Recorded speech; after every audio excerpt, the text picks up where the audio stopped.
शिवाय नमस्तुभ्यम। राधे राधे भक्तों, क्या आपने कभी सोचा है एक धर्मपरायण दयालु और भक्त राजा अचानक दरिद्र कैसे हो गया, जिसके पास सब कुछ था, राज्य, सम्मान, शक्ति, वह जंगलों में भटकने को मजबूर क्यों हुआ? क्या ये सिर्फ भाग्य था या पिछले जन्मों का भयानक सच? आज की ये कथा बताएगी कैसे एक पापी शिकारी बना महान राजा और कैसे वैशाख मास ने उसकी किस्मत बदल दी। तो ध्यान से सुनिए, क्योंकि ये कथा आपके जीवन का भी सच खोल सकती है। शुरू करते हैं वैशाख मास महात्म्य अध्याय 20। वैशाख मास महात्म्य के अध्याय 19 में आपने सत्यनिष्ठ और तपोनिष्ठ की पावन कथा सुनी थी और भागवत कथा के श्रवण का महत्व जाना था।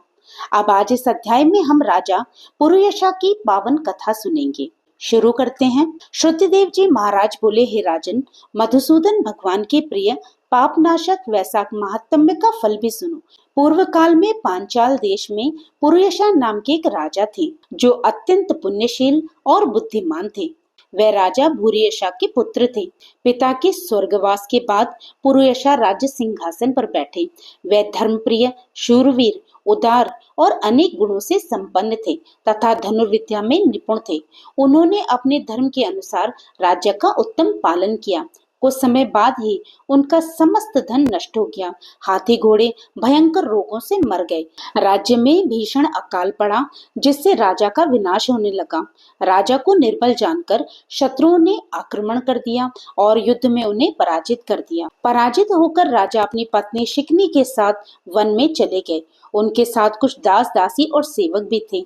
वन में छिपकर रहते हुए राजा चिंतित होकर सोचने लगे, मैं तो जन्म और कर्म से शुद्ध हूँ, माता पिता की सेवा करने वाला हूँ, गुरु भक्त हूँ, ब्राह्मणों का सेवक हूँ, धर्म परायण हूँ, सभी प्राणियों पर दया करता हूँ, देव पूजक हूँ, इंद्रियों को वश में रखने वाला हूँ, फिर भी मुझे ये दुख क्यों मिला? किस कर्म के कारण मेरी ये दरिद्रता हुई? किस कारण मेरी पराजय हुई और मुझे वनवास प्राप्त हुआ? इस प्रकार चिंता में डूबे राजा ने अपने गुरु मुनि श्रेष्ठ याज और उपयाज का स्मरण किया। राजा के स्मरण करते ही दोनों गुरु वहां प्रकट हो गए। उन्हें देखकर राजा अत्यंत प्रसन्न हुए और श्रद्धा से उनके चरणों में प्रणाम किया। वन में उपलब्ध सामग्री से उनका पूजन करके विनम्र भाव से बोले, हे गुरुदेव, मैं आपके चरणों का भक्त हूँ। किस कर्म के कारण मुझे ये दरिद्रता, धन की हानि और शत्रुओं से पराजय मिली? मुझे वनवास क्यों मिला? मेरे न पुत्र है, न भाई, न कोई मित्र। मेरे राज्य में इतना भयंकर अकाल क्यों पड़ा? कृपया मुझे विस्तार से बताइए। राजा के इस प्रकार पूछने पर वे दोनों मुनि श्रेष्ठ कुछ देर ध्यान में मग्न हुए और राजा से बोले, राजन, तुम पहले के 10 जन्मों तक महापापी व्याध रहे हो। व्याध मतलब शिकारी। मुनि बोले, उस समय तुम संपूर्ण जीव मात्र की हिंसा में तत्पर रहते थे और तुमने कभी भी विष्णु भगवान का न नाम लिया, न ध्यान किया और न उनको कभी नमस्कार किया। हे राजन, ऐसे करते करते तेरे 9 जन्म बीत गए। फिर 10वें जन्म में भी तुम पुनः क्रूर व्याध हुए। वहां सब लोगों के प्रति क्रूरता करना ही तुम्हारा स्वभाव था। तुम मनुष्यों के लिए यम के समान थे। तुम दयाहीन, शस्त्रजीवी और हिंसा परायण थे। अपनी स्त्री के साथ रहते हुए राह चलने वाले पथिकों को तुम बड़ा कष्ट दिया करते थे। तुम बड़े भारी दुष्ट थे। इस प्रकार अपने हित को न जानते हुए तुमने बहुत वर्ष व्यतीत किए। जिनके छोटे छोटे बच्चे हैं, ऐसे मृगों और पक्षियों के वध करने के कारण तुम दयाहीन दुर्बुद्धि को इस जन्म में कोई पुत्र प्राप्त नहीं हुआ। तुमने सबके साथ विश्वासघात किया, इसलिए तुम्हारा कोई सगा भाई नहीं हुआ। मार्ग में तुम सबको पीड़ा देते रहे, इसलिए इस जन्म में तुम मित्र रहित हो। साधु पुरुषों के तिरस्कार से शत्रुओं द्वारा तुम्हारी पराजय हुई। कभी दान न देने के दोष से तुम्हें दरिद्रता की प्राप्ति हुई। तुमने दूसरों को सदा परेशानियों में डाला, इसलिए तुम्हें वनवास मिला। सबके अप्रिय होने के कारण तुम्हें असहाय दुख मिला है।